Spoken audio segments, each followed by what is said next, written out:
নমস্কার বন্ধুরা, কেমন আছেন সবাই? আশা করি ভালো আছেন। আমিও খুব ভালো আছি। চন্দ্রিকা লাইফস্টাইলের আরেকটি নতুন ব্লগে আপনাদেরকে অনেক অনেক স্বাগত জানাই।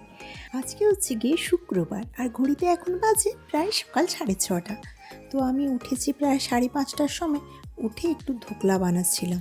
তো ছেলেটা স্কুলে তো জানেন কিছু একটা নিয়ে যাবে, তো তার জন্য আজকে ভাবলাম একটু ধোকলা বানাই। তো ধোকলাটা আমার প্রায় হয়ে গেছে। এবার এটাকে সুন্দর করে কেটে নেব। কাটা আমার প্রায় কমপ্লিট।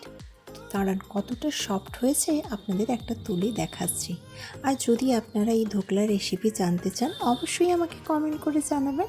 দেখছেন তো আমার কাটাটা পুরো কমপ্লিট হয়ে গেছে। এবার সরিষে আর কারি পাতা, জল আর একটু চিনি দিয়ে যে ফোড়নটা আমি বানিয়েছিলাম সেইটা এর ওপরে দিয়ে দেব। দিলে আরও সফট হবে আর টেস্টটা আরও বেশি ভালো লাগবে। তো চলুন, মোটামুটি আমার দেয়া কমপ্লিট হয়ে গেছে। আর তারপরে দেখতে কতটা সুন্দর লাগছে দেখুন। হাজব্যান্ড সকাল সকাল মার্কেট থেকে চলে এসছে সবজিপাতি আর ফল নিয়ে।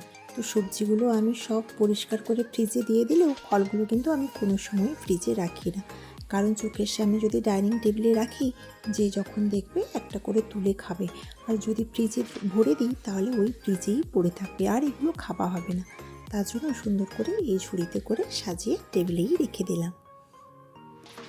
সকালের যত কাজ ছিল আমার সব কমপ্লিট। আর ছেলে চলে গেছে স্কুলে আর হাজব্যান্ড চলে গেছে অফিস।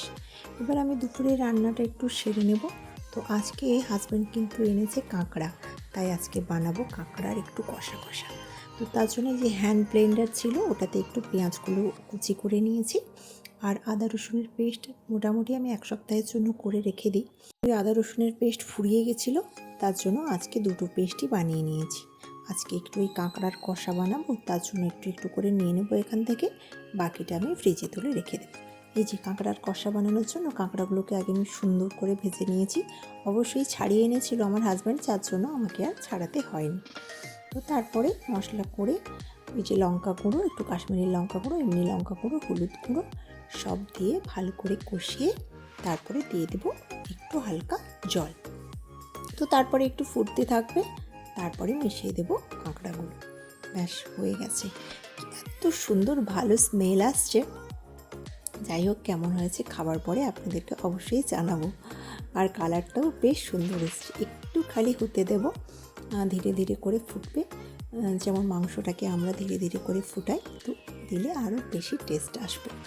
এই যে আমার পুরো রেডি হয়ে গেছে। তো মানে ছাড়ানো তো ছিল, কিন্তু আমি ভাবলাম যে একটা এইভাবে সাজিয়ে আপনাদেরকে দেখাই। আর খেতে কিন্তু মানে দারুণ হয়েছিল। আগে আমি অবশ্যই একটা টেস্ট করেছিলাম, আর এখন ছেলে স্কুল থেকে চলে এসছে, তাই দুজন বসে গেছিলাম খেতে। ছেলে আগে খেয়ে নিয়েছে, এখন আমি খেয়ে নিচ্ছি। তারপর বিকেলে হাজব্যান্ড ফোন করলো যে দুজন চলে এসো মার্কেটে, তোমাদেরকে একটু শপিং করিয়ে দিই। জানেন তো সামনেই শুভ নববর্ষ, তো নববর্ষের জন্য টুকটাক কেনাকাটি করে নিলাম। ছেলে একটু গরমের কিছু নিয়েছে, আমিও ঠিক তাই। আর হাজব্যান্ডকে যত করে বললাম ও কিন্তু কিছু নিল না, কারণ ও কিছুদিন আগেই নিয়েছিল প্রায় 10 থেকে 12টা ড্রেস, তো তার জন্য কিছু আর নিল না। তো চলুন এবার ধরে নিয়েছি আমরা বাড়ি যাবার পথ। আর বাড়ি গিয়ে কী কী নিয়েছি আপনাদের সঙ্গে সবটাই শেয়ার করব। আমারটাই দেখাবো, ছেলে ওরটা দেখাবে না বলছে আমি তো ছেলে, আমার আবার কী ড্রেস দেখাবে। যাই হোক, আমারটা আমি আপনাদের সঙ্গে শেয়ার করব। আর চলুন তাহলে আজকের ভিডিওটা তাহলে এখানেই শেষ করছি। আপনারা ভালো থাকবেন, সুস্থ থাকবেন, সাবধানে থাকবেন। আর ব্লগটা কেমন লাগলো অবশ্যই আমাকে একটা কমেন্ট করে জানাবেন। ভালো লাগলে প্লিজ একটা লাইক করে দেবেন। আর যারা যারা নতুন আমার ভিডিওটা দেখছেন তাদের কাছে আমার বিশেষ অনুরোধ, আমার চ্যানেলটাকে সাবস্ক্রাইব করে রাখার। পাশে থাকা বেল আইকনটা অবশ্যই প্রেস করে রাখবেন, যাতে আমি কোনো ভিডিও আপলোড দিলে নোটিফিকেশান সবার আগে আপনার কাছে পৌঁছে যায়। আপনারা ভালো থাকবেন, সুস্থ থাকবেন, সাবধানে থাকবেন। আপনাদের সঙ্গে খুব শিগগির দেখা হবে পরের একটা ব্লগে। তো ততক্ষণের জন্য টাটা।